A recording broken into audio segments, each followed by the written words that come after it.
Oh, man, that's all good.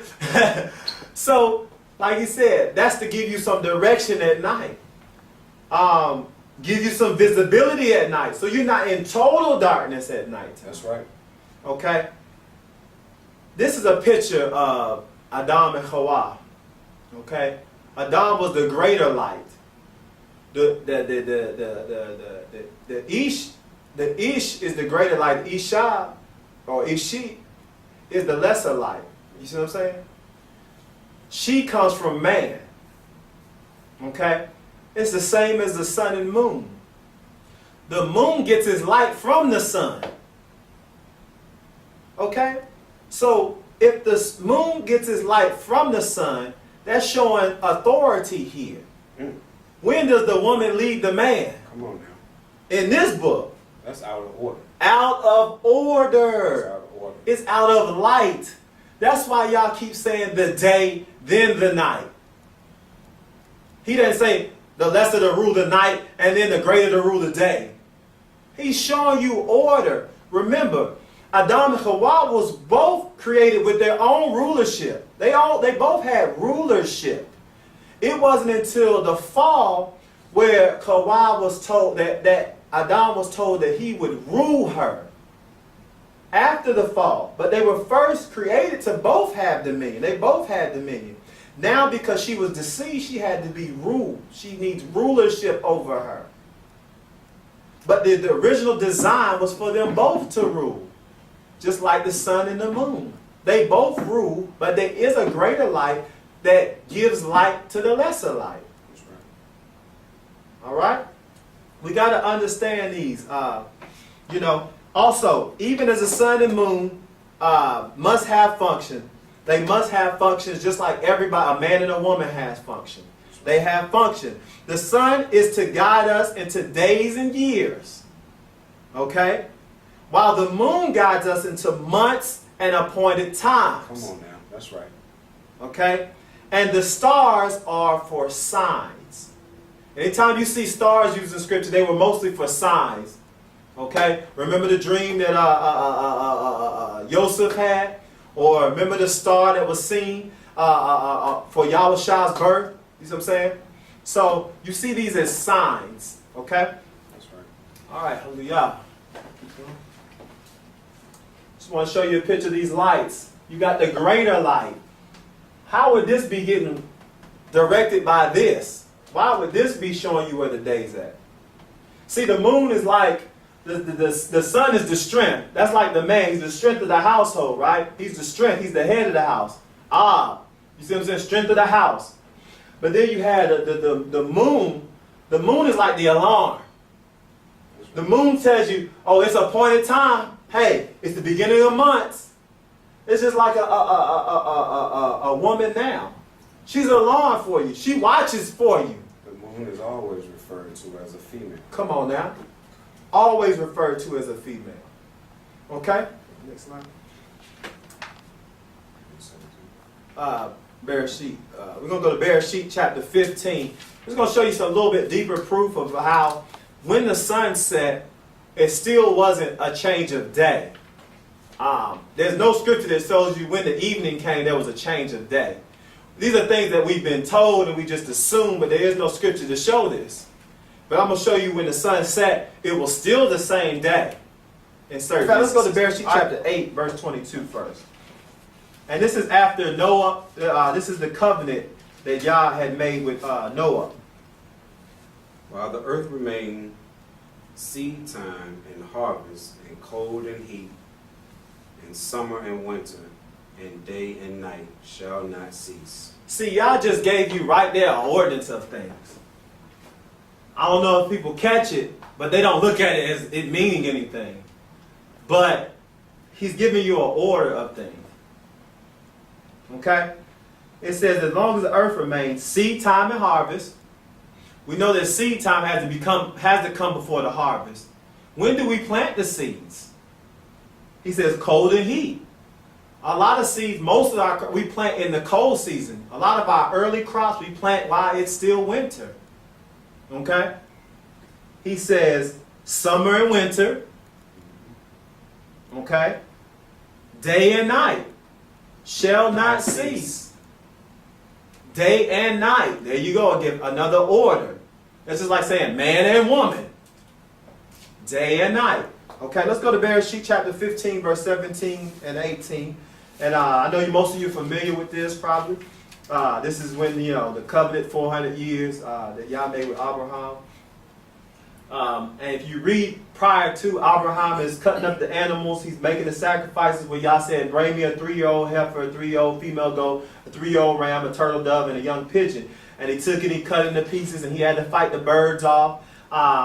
Verse 17, let's read verse 17. And it came to pass that when the sun went down, and there was thick darkness, behold, a smoking furnace and a flaming torch that passed between these pieces.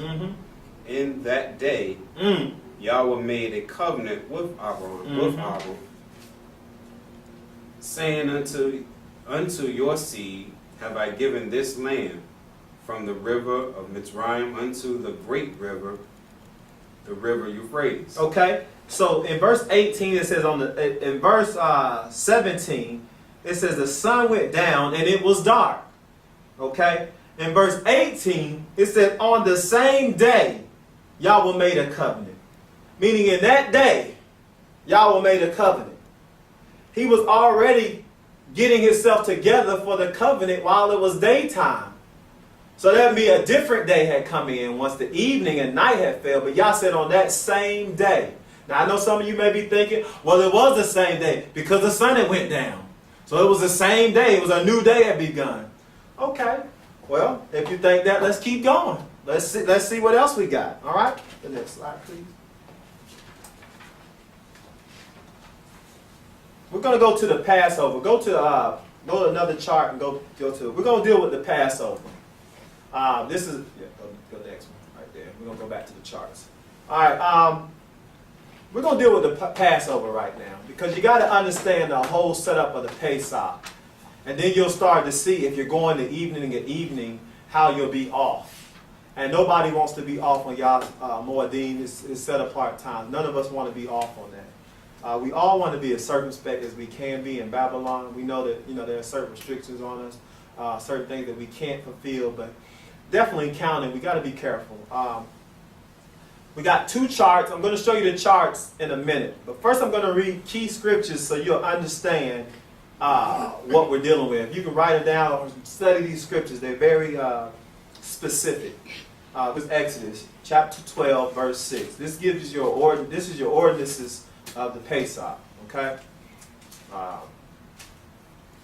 And you shall keep it until the 14th day of the same month, and the whole assembly of the congregation of Israel shall kill it at dusk. Okay? Between the evenings, and mine says between the evenings. Okay? So it says this is about the lamb. You're supposed to get the lamb on the 10th day. Okay? You're supposed to hold it and keep it until the 14th day. He says you kill it at evening. Okay? First question I would ask the Hebrews out there is that, first of all, how many evenings are there in the daytime? For reckoning the beginning of because there's only one morning in the daytime. That's right. There's only one night in a day. That's right. How many evenings are there? When you're referring to this. Okay? So if we got an evening that sets the day and starts the day, that's only one evening per day. That's allowed, right? That's the only evening you're counting. Okay? So, we would want to keep that in mind. There's only one evening. That's what you're going to say. There's only one evening. We'll go with that. All right. So on the 14th day of the month, you kill the lamb when it says between the evenings, it's talking about a period of time. Normally around 3 o'clock they would start slaughtering the Pesach lamb. Okay? Now, if you we'll go to the chart in a minute. Let's read verse 10 of the same chapter. Let's read verse 10. And you shall let nothing of it remain until morning. But that which remains of it until morning, you shall burn with fire. Now, why can't any remain till morning? Some might say that it's because Yahweh said so. Why can't any of it remain till morning? If we go to Vayikra chapter 7, I'm going to say because it starts a new day. That's a new day. That's why it can't remain till morning. But let's go to Vayikra chapter 7 so you can kind of see an example of that, which is commonly referred to as Leviticus chapter 7. We're going to start at verse 14. This is dealing with the different offerings that Yah has ordered the Levites to offer, to slaughter. Okay? Okay. And of it he shall present one out of each offering for a gift unto Yahweh. It shall be the priest that dashes the blood of the peace offerings against the altar. And the flesh of the sacrifice of his peace offering for thanksgiving shall be eaten on the day of his offering. He shall not leave any of it until morning. Well, if the day starts in the evening, why can't he leave it till morning? That's a new day. Right. If it starts in the evening, you already, if it lasts to the evening, that's a new day. Why does he say it has to be eaten the same day and it cannot remain until morning? Think about it, Yisrael. He didn't say it can't remain until evening. He said it can't remain until morning. Okay? You're not supposed to stretch it out over 2 or 3 days. That's right. That's right. All right, let's go to chapter 12, verse 15. Shemot chapter 12, verse 15. Let's go back to this Passover. I just wanted you to see that. And there's other scriptures in Vayikra and Numbers that show you that these things had to be eaten by the morning time. They couldn't remain till morning for a reason. Okay? Let's go to chapter 12, verse 15. So we got the 14th day. You have to eat it between the evenings or at the evening. Okay? Why? Because we know the death malach passes over. You know, throughout the night, around midnight, we know the death angel or death malach came through. Okay?